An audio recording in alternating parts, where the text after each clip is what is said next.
Human beings are wired for love. In fact, science is telling us all the time that the default setting for the human brain is love. Love is a beautiful thing. Love is a wonderful thing. I mean, who doesn't want to be in love, right? We give love, we love giving love, we love receiving love. And we feel great when we do all of these things, whether we're giving or receiving, it feels beautiful, right? As human beings, we don't live in isolation because we are loving beings and we function at our best when receiving love. We get into relationships with people. You meet someone, you fall in love, and it feels good to be in love. In fact, love is the top addiction of the 7 things that are most addictive to human beings. Love ranks number 1. And all the other substances rank, like heroin and cocaine, rank 6 and 7 and so on and so forth. What I'm just trying to tell you is that love is the most addictive of all substances that human beings can be exposed to. Now, traditionally, addiction is viewed as a negative thing, but addiction can be a good thing because human beings are wired to be addicted to love. So when you are in love with someone, that's how it's meant to be. But a lot of the times, things don't always go the way that we want it to go. You can relate to the fact that you've been in relationships, and sometimes relationships end. And because toxic things are not the default for our brains, we go through some kind of trauma. And when you go through trauma, you feel anxious, feel angry, you feel stressed out, you feel all kinds of negative things. I want to explain what happens to you when you're building a relationship with someone. What's happening in your brain physically is that every time you spend time with this person, you are making the neural network in your brain a lot stronger. Now, a thought looks like a tree branch, so every time you focus on that tree branch by spending time sharing meals, making calls and seeing each other, you're making that tree branch a lot stronger. And the longer you stay with someone in a relationship, the harder it will be to break down this thought in your brain. Now, what does this have to do with a heartbreak? When you have built a really strong relationship with someone, and I've just explained to you what's happening in your brain, it's being addicted to something and suddenly there's no fix. And you can see why this is a problem, because now you're having to live with the thought of someone, and that someone is not there anymore. So the someone is the fix to this love addiction that you had. So what do you do after that? And this is the problem that a lot of people face, in the sense that not many people know what to do after a heartbreak to dissolve this thought in their brain about someone who is not there anymore. Why is it so hard to get over someone? Why is it so difficult to forget about them? Why does it hurt so much? Why do we feel so angry? Why do we feel so bitter? Why do we feel so stressed out when someone leaves us or when we leave someone? The answer is simple. There's nothing in our system that is wired for negative things. Everything about us is wired for love. Love is supposed to be the default setting. The ideal situation is that you are supposed to stay in love. But if you're one of those people, you're struggling to get over someone, you keep calling them, you keep wanting to see them, even if they were toxic for you, I'm here to share with you some tips and strategies on what you can do and not do to move forward. One of the mistakes that a lot of us make is when we leave someone or someone leaves us, we deny the fact that we are in pain. Why do we deny the fact that we are in pain? Because we don't like pain. We're not wired for pain. Pain is not desirable. We like the good stuff. We like to feel love. We love to feel passion. So we do everything in our power to try and not think about this person and to ignore the fact that we are in pain. But unfortunately, pain by its nature demands to be felt. It's important for you to acknowledge and accept that I am going through a heartbreak and I need to face this pain and deal with it. The opposite of not dealing with pain is sweeping emotions under the carpet. And emotions are living things. Living things cannot be buried alive. Why can they not be buried alive? Because they are still living, and it's only a matter of time before they come back to affect the ways you think, the ways you feel and the way you behave. I mean, I wonder why a lot of us are so bitter and that we are so paranoid. You've built walls up to the sky simply because we have not dealt with the things that we were supposed to deal with. So accept that I'm going through pain. Give yourself some grace. Be kind to yourself. Tell yourself, I am feeling pain. And it's okay to be feeling this pain because no one can perpetually be happy every single day of their lives. That is not practical. Accept that you are in pain. Give yourself some time to grieve over this loss because it is a loss. So, as you are grieving over this loss of a relationship, give yourself some time. Set aside some time and say, you know what? If it means I have to cry, or you have to journal something down, or you have to call up someone and weep and moan, give yourself that time, but don't become your emotions. Feel the emotions, but don't become them. So long, see ya. Gotta be out. One of the most difficult things to do after you break up with someone is to avoid seeing them or communicating with them. Oh my gosh, this one is a big one because I know that I have been in one of those shoes where as much as this person has hurt you, but remember they are the fix. You have the addiction and they are the fix. And you are doing everything in your power to reconnect with the fix because the fix, which is the love, is the thing that you need to fix this addiction that you're going through, right? And you try and call them, you text them, you buzz them, you go on social media and you stalk them. You even attempt, changing locations, but it doesn't work because the communication is still open.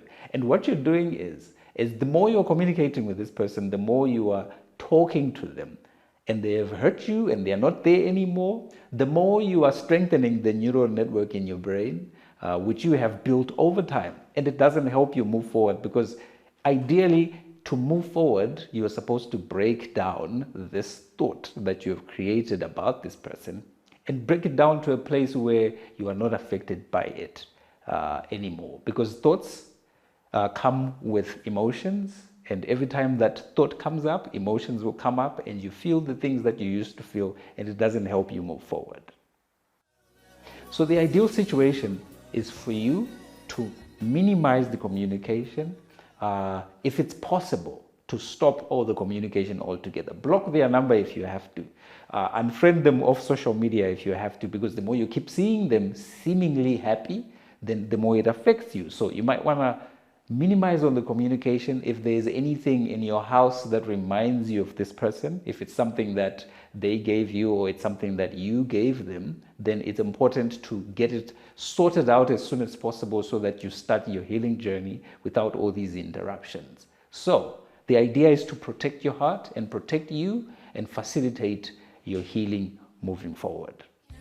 One of the things that helped me a lot when I was going through a breakup from a long-term relationship is I had a support system, people that I could call up and talk to about what I was going through. And I realized this is not easy because when you are going through a heartbreak, you want to be alone, you want to lock up the room, you want to watch TV endlessly, you want to close the curtains, you don't want to interact with other human beings. And the more you do this, the deeper you sink into this pit of despair, self-pity, distress, bitterness, anger, and all of these things that come with a heartbreak. But I've seen that it really helps when you have a strong network of people that you can talk to. It can even be one person that knows what's going on, that you can call up and be vulnerable. If you need to cry, then cry. If you need to see them, then see them. But the principle here is just to have one person or a couple of people that care about you, that know what's happening, that are gracious towards you, that understand and sympathize with what you're going through, and talk to them about what's going on. Talking is helpful for the soul. It's helpful for the mind. The more you talk about something, it's the equivalent of throwing up when you're feeling not okay. And the more you talk about it, the more it doesn't seem like such a big deal anymore, because it helps you bring what's inside and bring it out. And the more you talk to people, it helps you heal. So find a group of people or one person that you trust that will not judge you or try and minimize or invalidate your experience, that you can talk to and say, hey, listen, this is what I'm going through and I need your support. Exercise is a great way to remind yourself that you still matter after a breakup.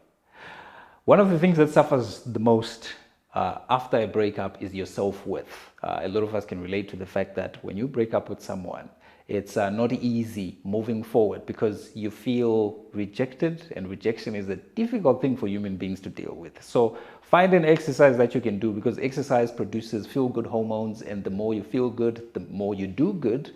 And the more you do this, the more you remind yourself that, you know what, I still matter, and I still am able to look after myself, and you can still find love again. So exercise is important. Find something that you love doing, whether it's running or just doing some minimal exercises at the house.